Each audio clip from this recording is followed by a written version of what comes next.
So hello everyone and welcome to Career Launcher. So in today's class, we are going to discuss all the 25 parts of the Indian Constitution in short. So I hope you are aware that currently the Indian Constitution comprises of 25 parts and which actually we will be discussing. तो एकदम detail में नहीं जाएंगे लेकिन एक rough surface level पर सारे important parts को हम लोग जानेंगे. ठीक है, so we will discuss all the important parts at the surface level in this class so that you will get a general idea about the Constitution. ताकि आपको एक जनरल आइडिया लग जाए कॉन्स्टिट्यूशन का. ठीक है, उसमें से कुछ कुछ जो होते हैं जैसे fundamental rights, DPSPs, fundamental duty, ये सब तो काफी इंपॉर्टेंट होता है. So things like fundamental rights, fundamental duties, DPSP are very important. And there are other provisions also which we will discuss in today's class. So if I am audible and visible, please write yes in the comments so that we can begin with the class. Am I audible? Yes. Good evening, Kushagra. Good evening, Cooking. Am I audible? So let us begin with today's class. The first question is, I'll discuss this with the help of question and answer. मैं इसको सवाल जवाब के जरिए बताऊंगा. ठीक है.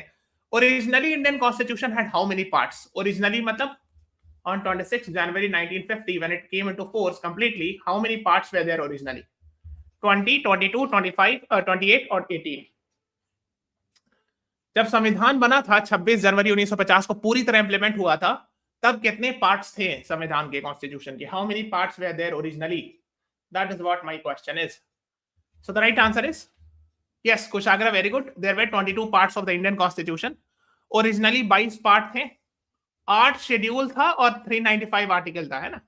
और अब जो है 225 22 से 25 हो गया है. Now we are having 25 parts. 8 schedule से 12 शेड्यूल हो गया है और 395 आर्टिकल से 448 आर्टिकल्स हो गया है.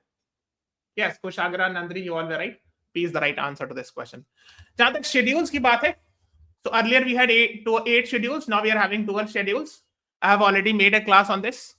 ठीक है, सारे 12 शेड्यूल्स मैंने इस क्लास में डिस्कस कराए हैं. आप जाके बस सर्च करना है schedules of the Indian constitution career launcher, you will get this video. तो ये आप जा करके देख सकते हो. ठीक है, now let us begin with part 1. तो मैं ऑल जितने भी 25 पार्ट्स है इसके बारे में एक रफ आइडिया दे दूंगा आपको. So you will get a rough idea about that. So let us begin with the first part of the Indian Constitution. So please tell me, the first part of the Indian Constitution deals with what? Citizenship, union and its territory, the panchayats and municipalities. अच्छा, आपको पता है जो part 1 से लेकर part 25 तक है ना, वो एकदम जो है लॉजिकली बना हुआ है. It is actually the parts are mentioned logically. तो आप थोड़ा सा, आपको रखना भी नहीं पड़ेगा, मैं आपको लास्ट में क्लास के एंड में बता दूंगा पूरा final. So first, in the entire class, I will discuss each and every important part, and then in the last, I will explain how to remember. मतलब ठीक है. तो हम logically, the right answer is actually yes, Kushagra, you're right. The union and its territories. So B is the right answer to this question. तो अगर इसमें part 1 में we are having article 1 to 4. इसमें article 1 काफी important है. Yes, Kushagra, very good. India, that is Bharat shall be union of states. Yes, Nandini, you're right. तो ये article कहाँ mentioned है? ये part 1 में. So in part 1, we are having 4 articles, article 1 to 4. So which article talks about this?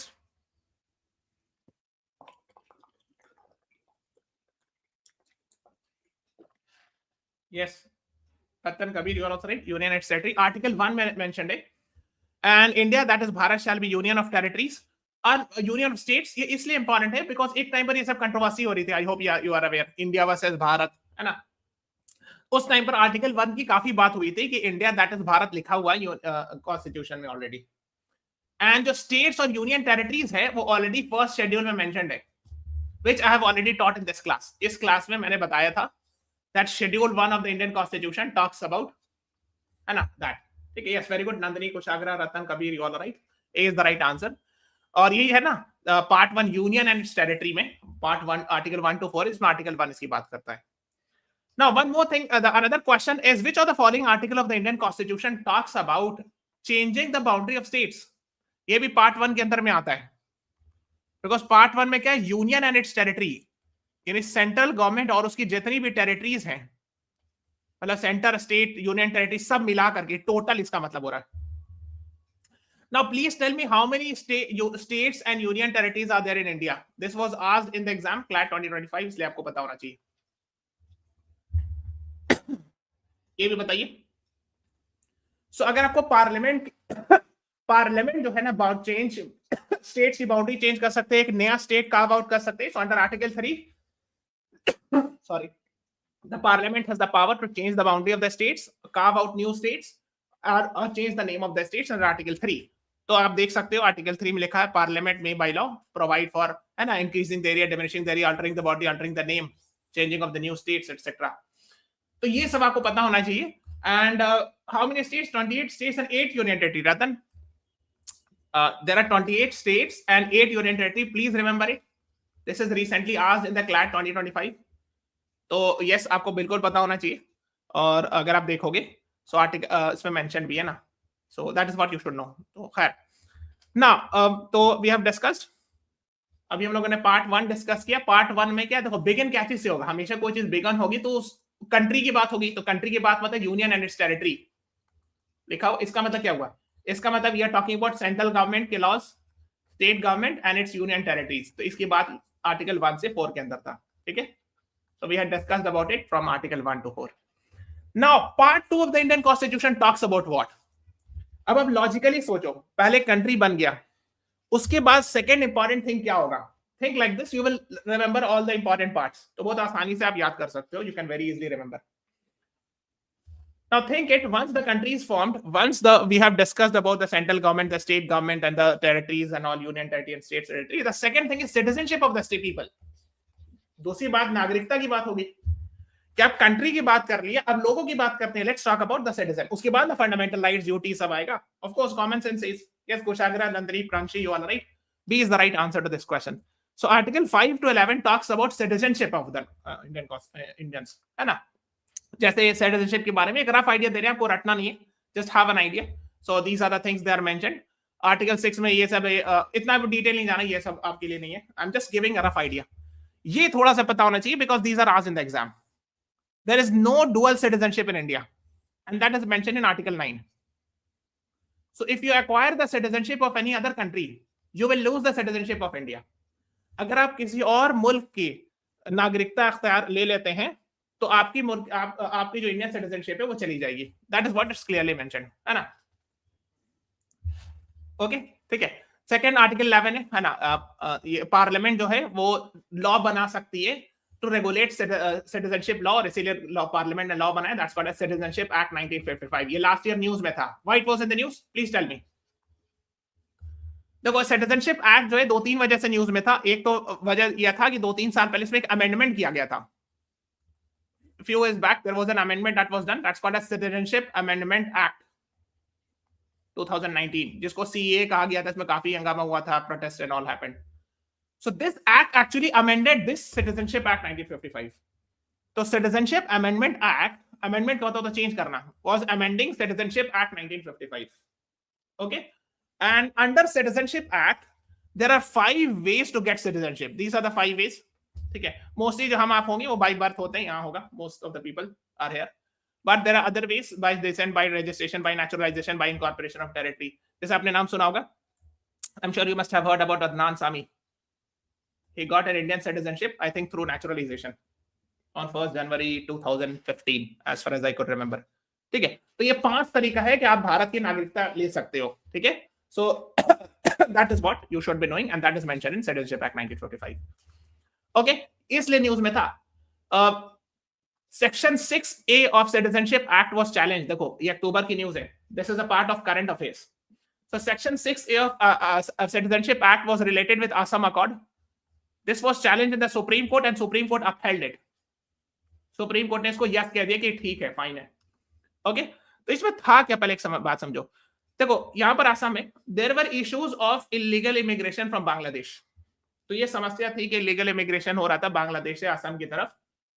इसीलिए Assam accord sign किया गया था और इसी को फिर सेक्शन 6A में डाल दिया गया, which says कि if you have entered Assam before 1 January 1966 you can get Indian citizenship.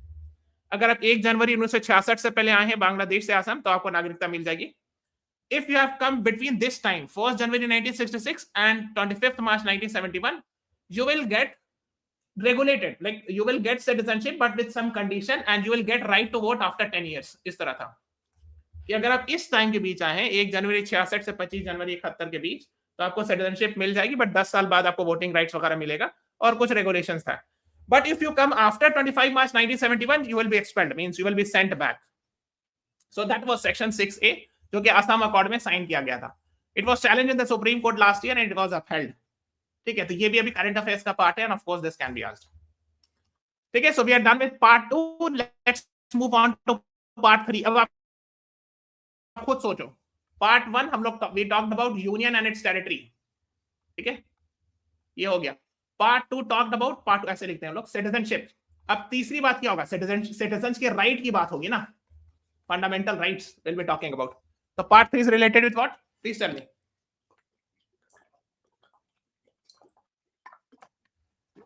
सो ये बहुत इंपॉर्टेंट है, कई बार एग्जाम पूछा जाता है ना. Article 12 to 35. Yes Nandari, right. हाँ कुछ आगे, हाँ राइट से उसके बाद ड्यूटीज आएगा. Yes yes Hari, you are right. So fundamental rights part 3 है 12 से 35. How many fundamental rights are there in India currently and originally कितना होता था. सो करेंटली देखो, for fundamental rights I need to have a separate class. उसमें तो एक class क्या कई क्लास लग सकती है, but I am just giving a rough idea. So originally we had 7 fundamental rights. So right to property was also there. I hope you are aware, जो कि आर्टिकल 19(1)(f) में था और 31 में भी था. खैर, so this was removed by which amendment? 44th amendment 1978, and now it is a constitutional right under 300 capital A. है ना, originally 6 था. हाँ yes Kushagra, very good. Now currently it is 6. originally 7 were there. तो ये 6 फंडामेंटल राइट्स है. आपको बताना है इसमें से कौन से आर्टिकल, विच आर्टिकल के लिए Bhimrao Ambedkar had said that it is heart and soul of the Indian constitution. ये पूछा हुआ है AILET में, heart and soul of the Indian constitution. Which article, यहाँ पे सामने स्क्रीन पर विजिबल भी है that article. You have to just tell me that which article of the Indian constitution talks about heart and soul of the Indian constitution. I mean said by Bhimrao Ambedkar as heart and soul.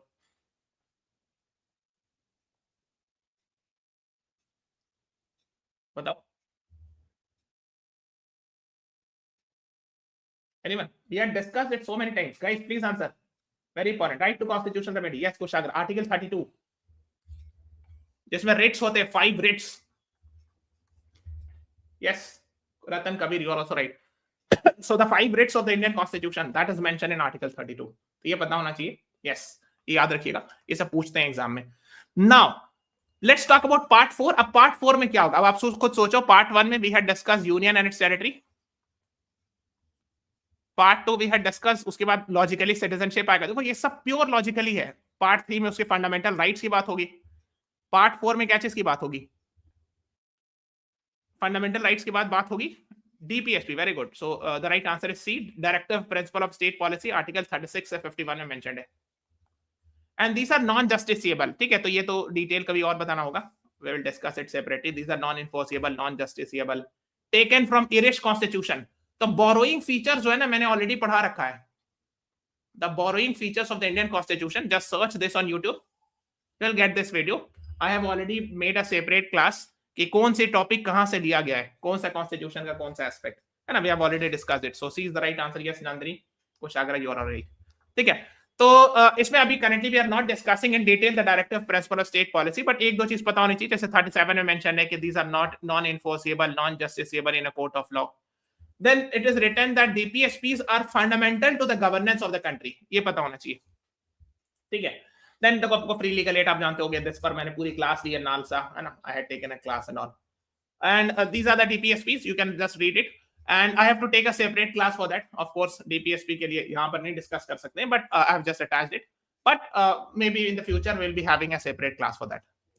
Now the next is for Part 4A. So Part 4A देखो, अब जैसे यहाँ पर capital A दिखा, it means it was inserted later on. It was not originally present. So we are talking about what? Part 4A क्या चीज की बात करी? It was inserted later on, inspired from Soviet Union, inserted by 42nd Amendment, and that is what we are talking about. Fundamental duties. Originally duties का concept नहीं होता था. ठीक है? Originally there was no concept of fundamental duty added during Indira Gandhi time. That is what we call it as fundamental duties. And how many fundamental duties are there in India? Yes, Kushagra, very good. Fundamental duties. Nandri, you are also right. अभी currently कितने fundamental duties हैं? So part 4A में 42nd amendment 1976 during emergency fundamental duties were added and single article 51 capital A है ना is there. Originally 10 थे, now we are having 11. Yes Kushagra, very good. So 42nd amendment में 10 was added and later on by 86th amendment the 11th one was added. ठीक है. Provide education for child etc. for 6 to 14 years. ये cut गया थोड़ा सा. ठीक है. तो क्या क्या fundamental duties? Okay, we can have a separate class for that fundamental duties के लिए. Otherwise just remember about this. ठीक है. एंड सेपरेट क्लास होगी, so will discuss how to remember etcetera also. Yes Nandini, you are also right. Let's move on to the next one. अब सोचो खुद part 5 में क्या होगा. Think like that. So part 1 we have done about union and its territory in general. Union and its territory में से बताया कि कौन सा state है, union territory etc. Rough idea दिया. Then citizenship we are done. Then part 3 we have talked about fundamental right. Part 4 talked about directive principle state policy. Part 4A we talked about fundamental duty added later on. अब part 5 में क्या होगा? अब आपको government चलाना है. You have to run the government. Yes. So आप आओगे कैसे? पहले आप यूनियन पर आओगे, फिर स्टेट पर आओगे, फिर लोकल सेल्फ गवर्नमेंट पर आओगे, फिर कोऑपरेटिव सोसाइटी पर आओगे. ऐसे ही आओगे ना, और इसी ऑर्डर में देखना. I will show you. Now let's talk about the union. अब हम यूनियन गवर्नमेंट की बात करेंगे पूरा डिटेल में. यहां पर जो ऊपर में यूनियन एंड टेरिटरी था, ये तो खाली स्टेट्स यूनियन टेरिटरी की बात कर रहा था कि यूनियन कैसे बनता है, टेरिटरी कैसे बनता है, इंडिया कौन में कितने फेडरल कितने states union territory, rough idea. But यहां पर यूनियन मतलब governance of the central government. So when we are talking about union, it is 52 to 51. 52 starts from President of India, है ना. इसमें पूरा सारा कुछ है ना. President, vice president, council of ministers, attorney general, judiciary, सब सेंट्रल गवर्नमेंट. यूनियन में आ गया parliament. Yes, like 52 to 78 talks about executive, president, vice president, prime minister, council of ministers, है ना. 79 से 22 आपने पढ़ा होगा. 79 talks about parliament. Parliament is equal to Lok Sabha plus Rajya Sabha plus president. ये सब बताया है. Article 80 talks about Rajya Sabha. 81 talks about Lok Sabha, है ना. 123 is ordinance power of the president. ठीक है. फिर यहाँ पे 124 we have discussed in detail. सारा कुछ सुप्रीम कोर्ट से रिलेटेड 124 में. Everything related with eligibility of the judges of Supreme Court, appointment etc. is mentioned in 124. Similarly 148 talks about CAG के बारे में. I hope you are aware. ठीक है. एक तरह यूनियन गवर्नमेंट कैसे चलेगी, that is mentioned in part 5. I hope it is clear. ठीक है. Now similarly logically part 6 क्या होगा बताओ आप खुद. अभी मैंने बताया. लॉजिकली सोचो. The answer would be states, है ना. Part 5 is union. अभी मैंने बताया. Part 6 would be states. Keep on answering it. आप आंसर करते जाओ, है ना. तो इसमें आर्टिकल 152 टू 237 है. ठीक है. तो अब अगर इसमें देखोगे तो होगा जनरल डेफिनेशन वगैरह 153 से 167 स्टेट एग्जीक्यूटिव, है ना. स्टेट काउंसिल ऑफ मिनिस्टर्स कैसे काम करेंगे. 213 जैसे प्रेसिडेंट के पास 123 के अंदर गवर्नर ऑर्डिनेंस का पावर है. गवर्नर के पास there also. Governor also has the power to promulgate ordinance under Article 213. Now we had discussed इसके बीच में there is one article called as Article 217 which talks about in detail about high courts, organization of high courts, eligibility of high court judge, how a judge of high court is removed, appointed, everything यहाँ mentioned है. और ये जो subordinate courts जो district courts होता है ना, that is mentioned here. ठीक है. So I hope you got an idea about this. Now अब आप बताओ part 7. So basically part 7 was repealed. Let me tell you. So it was originally present, but now it has been repealed by which amendment? Can anyone tell me?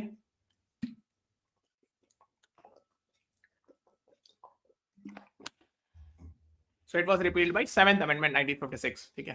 तो ये याद रखना बस. Just remember it. होता ये था originally, if you are aware of this, अगर आपको पता है, when we got independence, we had these 4 types of states. Part A, B, C, D. और ED में D में शायद अंडमान निकोबार था. उस टाइम पर ऐसे होता था. There are 4 different types of states. अब सब खत्म कर दिया concept. Now every states are equal, है ना. That concept is over now.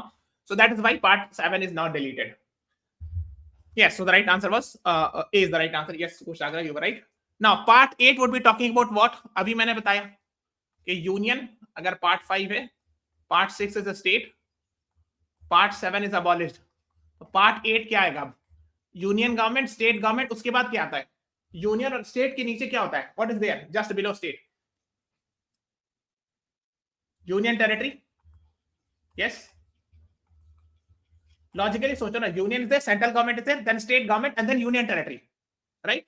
So part 8 is union territory. You have to think like this. This is the right answer. मैं आपको याद करने का तरीका बता रहा हूं so that you can remember it. ठीक है. So that is what you should remember. 239 से 242 इसमें एक आर्टिकल है, article 239 capital A capital A. This is for what? Governance of which union territory specifically. तो union territory actually is working under the central government only. वो independent नहीं होती है, central government के अंदर ही काम करती है. कुछ पावर्स दिए जाते हैं, जैसे पुडुचेरी और दिल्ली में there have been some powers have been given, but you should know still actually you should know this. तो 239 capital A capital A 69th amendment से ऐड किया गया. This deals with the governance in Delhi. ठीक है. That is what you should be knowing about. बाकी अब देख सकते हो है ना, 240 में 241 एस्टैब्लिशमेंट हाई कोर्ट्स. तो यूनियन टेरिटरी में हाई कोर्ट्स भी एस्टैब्लिश हो सकता है, जैसे दिल्ली में दे है, and now we are having Srinagar also. So these are the things, एक रफ आइडिया होना चाहिए. ओके है ना. So these are the things, this you should know about it. The rest of the union territories is Puducherry के 239A में है, and they are directly governed and all. So you can see it. Yes Nandini, very good. The next is part 9. अब क्या होगा सोचो. Union, part 5. Part 6 is a state. Part 7 is abolished. Part 8 is union territory. Part 9 में उसके बाद मैंने क्या बताया था, cooperative society. नहीं सॉरी, इसके बाद क्या होगा, local self government, union, state, फिर यूनियन टेरिटरी, फिर लोकल सेल्फ गवर्नमेंट. सॉरी हाँ, तो local self government would be there, right. So local self government में पहले म्यूनिसिपैलिटी आएगा, फिर पहले पंचायत आएगा. First panchayat will come and then municipalities, right. ये 9 हो जाएगा और ये 9A हो जाएगा. ठीक है. This is how you have to remember. So part 9 जो कुछ originally part 9 में था कुछ और था, and this was replaced by 73rd amendment.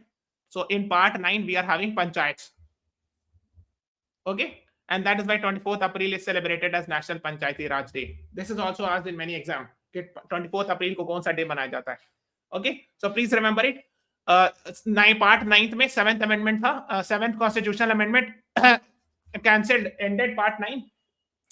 But in 73rd amendment, they again inserted part 9 or came up with the concept of panchayat. ठीक है. Panchayati Raj institutions, I hope you are aware. जैसे आपने मुखिया, ग्राम सभा, ये सब कॉन्सेप्ट सुना होगा. I am sure you must have heard it. और रिजर्वेशन ऑफ सीट्स होती है SC ST में. प्रोपोर्शनल वुमेन का 1/3 सीट्स रिजर्व होता है ना. I am sure you must have heard. State election commission is there. It is separate from election commission of India. ECI is under 324. That is separate. State Election Commission is supposed to conduct election for panchayats and municipalities. ये MLA का election नहीं कराते हैं, please be careful. MLA का election यही कराते हैं.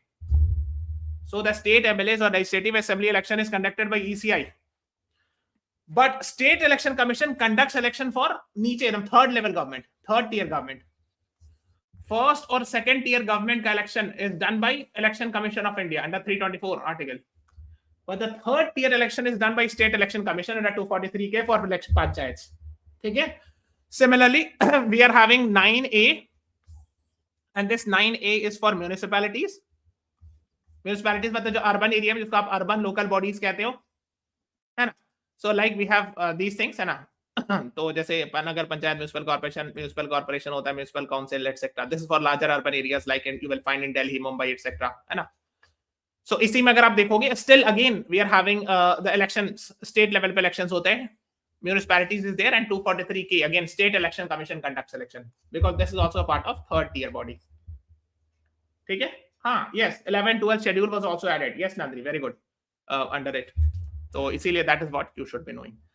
Now let's talk about part 9B. अब क्या होगा? What should be there in part 9B? So part 5 Union, part 6 State, part 7 repealed, part 8 Union Territory, है ना. part 9 Panchayat, local self government. Part 9A municipality, जो village city area में होता है.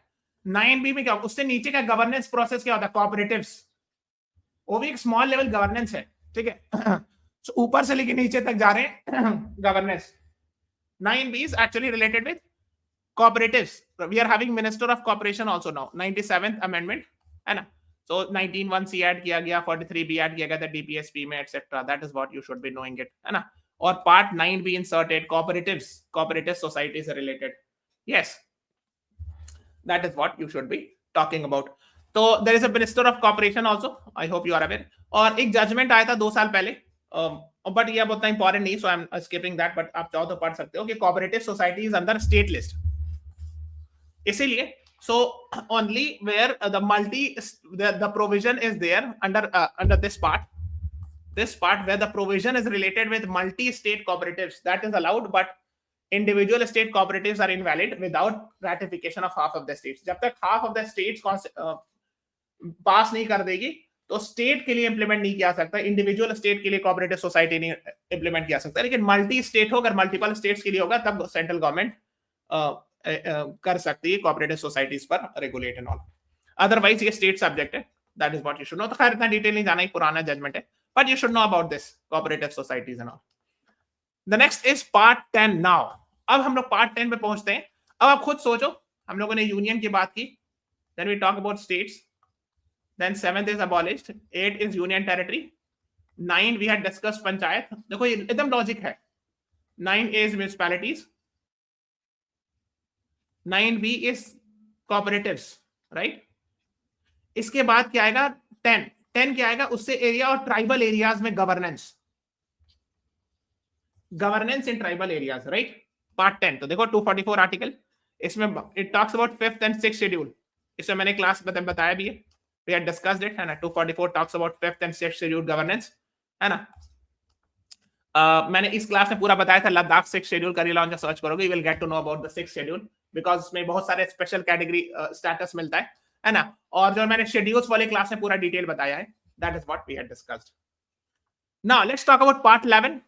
तो अब पार्ट 10 था ये, अब पार्ट 11 में क्या है, अब देखो अब सारा गवर्नेंस का प्रोसेस खत्म हो गया, अब हम लोग यूनियन और स्टेट के रिलेशंस के बारे में बात करेंगे। हाँ Nandini, that is part 6 schedule, you are talking about Assam, Meghalaya, Tripura, Mizoram, that is 6th schedule governance। Union और स्टेट्स में इसकी बात करेंगे, we are talking about that। इसमें बस एक याद रखना, 246 talks about this, 246 is always read with 7th schedule, दोनों साथ पढ़ा जाता है। 246 tells that union has power to make laws in union list, state has power to make laws state list, and concurrent list both state and union can make laws। ठीक है, ये आपको पता होना चाहिए। Another thing, जब हम ये पढ़ा रहे थे, when I was teaching in this class, the 7th schedule, someone asked the question and I still remember that sir, state list में can parliament make laws? क्या state list में parliament law बना सकती है? तो मैंने कहा था कि हाँ, 5 cases में, in 5 cases the parliament can make laws even in the state list। और ये 5 केस है, 1 2 3 4, I think 5th is also there। 249, 250, 252, 253 और एक और है, I think I'm missing somewhere। तो there are 5 cases where the parliament can make laws। जैसे है ना, जैसे कि राज्यसभा ने रेजोल्यूशन पास कर दिया या नेशनल इमरजेंसी लगा है ना, अगर 2 स्टेट्स ने अग्रीमेंट साइन कर दिया, parliament to implement international agreement, और एक और है जब इमरजेंसी लगाओ, यानी प्रेसिडेंट रूल लगाओ। In these 5 cases, if there is a precedent rule also, the parliament can make laws on a state। In these 5 cases, 249, 250, 252, 253 plus article 356 associated with that, which is talking about president rule। In 5 cases, the parliament can make laws on state subjects। ठीक है, ये national emergency के लिए जो article 352 के अंदर लगता है। सो नेशनल इमरजेंसी में भी पार्लियामेंट स्टेट लिस्ट में लॉ बना सकता है, या 252 के अंदर अगर 2 और 2 मोर स्टेट ने रिक्वेस्ट किया, उसके स्टेट लेजिस्लेचर ने रिक्वेस्ट किया हो कि आप बनाइए लॉ, या कोई पार्लियामेंट इंटरनेशनल अग्रीमेंट्स को इंप्लीमेंट करने के लिए, even if it is in state list. जैसे इन्वायरमेंट वगैरह जनरली स्टेट्स में आता है, बहुत सारे लॉज है ना, but still environment protection act and many laws were made and all. ठीक है, तो अगर कोई इंडिया ने अग्रीमेंट साइन किया हो, उसको इंडिया में इन्फोर्स करना हो, लेकिन वो स्टेट लिस्ट में होता हो तो भी किया जा सकता है, पार्लियामेंट लॉ बना सकती है। So the parliament can make laws even in the state list just to ensure enforcement of international agreements in which India is a signatory। ठीक है, that is what you should know। तो ये हो गया, तो यही मैंने आपको इसे बता दिया। देखो पार्ट 1 2 3 4 5 है ना, 6 7 8 मैंने बता दिया, 9 को है ना, तो 7 को डिलीट कर दिया गया था, लेकिन उसको 7 खत्म हो गया है ना। 9 था ओरिजिनली, उसको हटा दिया गया था, पर नया लाया गया, सो न्यू थिंग एडेड है ना। 7 and because originally something else was there, it was removed by 7th amendment. फिर 9th है panchayat, 9 municipalities, 9 cooperatives, 9 10 scheduled and tribal areas. अब देखो relation between union and states हो गया, ये वाला तो इंपॉर्टेंट नहीं है, finance property and contracts are not important. 13 के बारे में बस ये पता होना चाहिए, freedom of trade, commerce and intercourse, article 301, this we have borrowed from Australia, बस इतना पता होना चाहिए। ठीक है, पार्ट 14 टॉक्स अबाउट सर्विसेज, जो होता है ना IAS IPS IRS, so part 14 दिखा देता हूं. सो सर्विसेज अंडर यूनियन, ठीक है. सो सर्विसेज में 312 बहुत इंपॉर्टेंट होता है. All India services which include IAS IPS and IFOS, Indian forest service, ये तीनों आता है. These three are in all India services, ठीक है. तो जस्ट हैव एन आइडिया. फिर इसी पार्ट में in the same part 14 we are having 320 which talks about UPSC state PCS examination. आपने सुना होगा ये सब एग्जाम का नाम. So these are conducted for IAS IPS examination and all. Then 14A talks about tribunals, है ना. ट्रिब्यूनल्स जैसे आपने नाम सुना होगा, सेंट्रल एडमिनिस्ट्रेटिव ट्रिब्यूनल्स, नाम सुना है. So these are the tribunals which were inserted later on by 42nd amendment. Part 14 was not originally present, ठीक है. फिर पार्ट 15 टॉक्स अबाउट इलेक्शंस, जो 324 से 329 है. I am sure you must have heard it. Part 15 elections, जो उसमें 324 is the power of election commission of India to conduct election at first year and second year. मतलब देखो, it conducts election for president, vice president, MPs and MLAs, MLCs के लिए, ठीक है. So that is what you should be knowing it. MLCs भी लिख देता हूं. So that is what. तो जो नीचे लेवल के थर्ड टियर गवर्नमेंट का इलेक्शन है, that is separate body called as state election commission. वो आपको नहीं जानना है. फिर इस दोनों का आपको पता होगा, I hope you are aware, these two together are called as universal adult franchise together. मैंने बताया है ना. Those who are 18 plus have a right to vote. That's mentioned in 325, 326. इसी से एक क्वेश्चन फ्लो होता है, right to vote is what? This was asked in a very prominent government exam and the answer is constitutional right. ये सब पूछते हैं exam में. What I am telling you is are asked in the exam. ठीक है? That is what you should be knowing. Then part 16 में क्या है?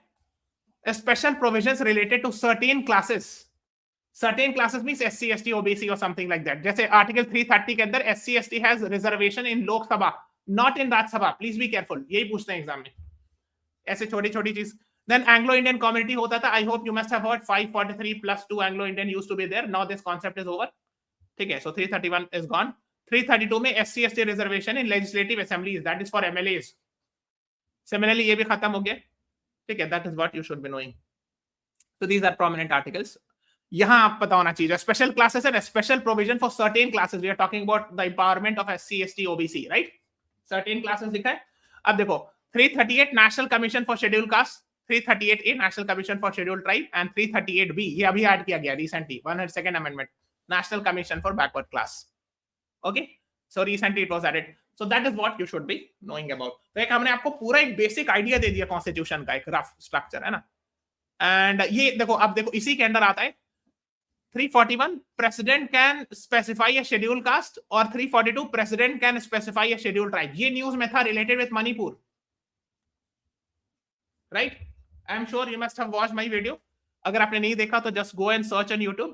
Manipur CM resigns career launcher law entrance, ऐसे सर्च करना, career launcher law entrance. Just search this, you will get a video. ठीक है?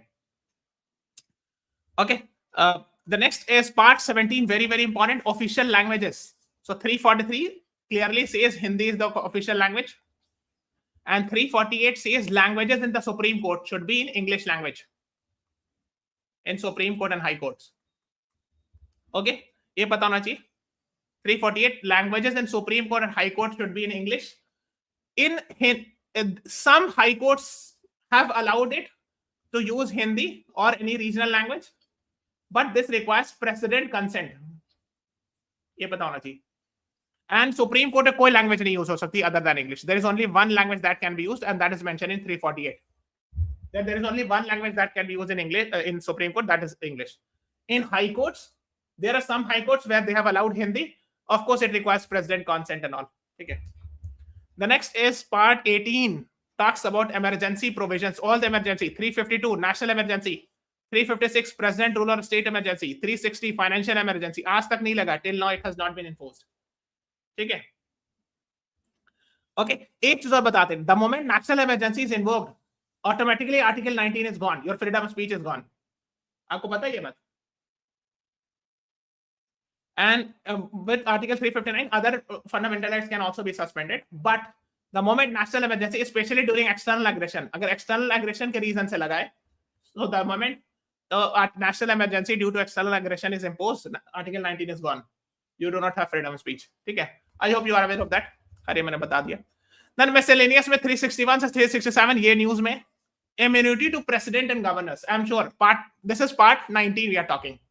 I'm sure you must have heard it, that the governors have immunity, like no case can be initiated against president and governor during his tenure, है ना?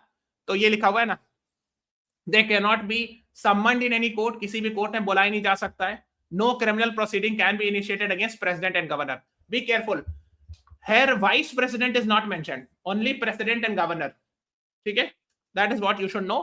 और ये भी news में था, because there was an allegation, some allegation was put against Bengal governor, and this article 361 was challenged. तो farmer Raj Bhavan employ ने कुछ एलिगेशन लगाया था, and because of which to governor, Supreme Court to look into the immunity of governors under article 361. कि हो सकता है 361 को शायद क्वैश कर दिए, कुछ भी, whatever may be the reason, but Supreme Court is hearing this matter. It was in the news. ठीक है? So let us see, but currently this is the case that yes, president and governor are immune. Okay, then part 20 talks about amendment. याद रखिएगा article 368. These are asked in different exams. Which amendment of which article talks about constitutional amendment? So 368. Then 21 talks about temporary, transitional and special provision. याद कीजिए, special provision जैसे क्या कौन सा हो सकता है? जैसे आर्टिकल 370 था, कश्मीर को मिला हुआ था. Then we had article 371A से लेकर के I तक है, A B C D F G H I. Many north eastern states enjoy, है ना, some special provisions. That is under part 21. ठीक है? So ये आप लोगों को पता होना चाहिए. And the last part 22 talks about adoption. कि adopt तो हो गया था constitution 26 नवंबर को, but full implementation, full force में आया था 26 जनवरी 1952 को, except कुछ few things. These are the laws which got implemented. These are the articles which got implemented on 26 November only. कुछ आर्टिकल्स 26 नवंबर 1949 को इंप्लीमेंट हो गया था, पूरा संविधान बाद में यहाँ इंप्लीमेंट हुआ. I hope you are aware of it. So now I'm done with it. Let me do a fast revision so that you can remember it. सबसे पहले we are talking about union and its territory, and यहाँ पे बात करें 28 states and 8 union territory की, and how they are made along with the help of first schedule. ठीक है? How they are formed. फिर citizenship की बात हो रही है, with the help of, there is law also made, Citizenship Act 1955. Then we are having fundamental rights, article 12 to 35. Then we are having DPSP, article 36 to 51. Then fundamental duties added by 42nd amendment, article 51 capital A. Then part 5 में union is there, and I'm talking about all the union governments. Then state governments, ये remove कर दिया गया. Then we are having state के बाद union territory आता है, union territory के बाद पंचायत, पंचायत के बाद municipalities, municipalities के बाद cooperative society, cooperative society के बाद tribal areas.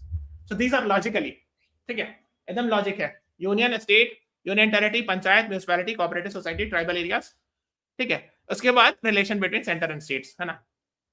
उसके बाद ये वाला याद रख लेना. This you can remember, services, जिसमें IAS, IPS and all. 14A tribunals are there. ये वाला important है. 15 elections. इसमें article 324 election commission of India is there. Universal adult franchise is there. Then this you should remember, official languages which we have discussed, है ना.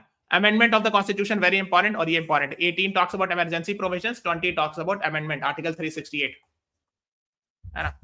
Temporary transition, a special provision, we are talking about article 370 for Jammu and Kashmir, it was there. Then 371A से लेकर 371I is there for northeastern and other states. ये आप लोगों को पता होना चाहिए. So I hope I tried my best to explain the parts, all the important parts of the Indian Constitution with a surface level of knowledge. ठीक है, मतलब with a surface level of description. So this is all about today's class. Please subscribe to the channel, press the like button, share this video. Thank you everyone. Thanks for watching.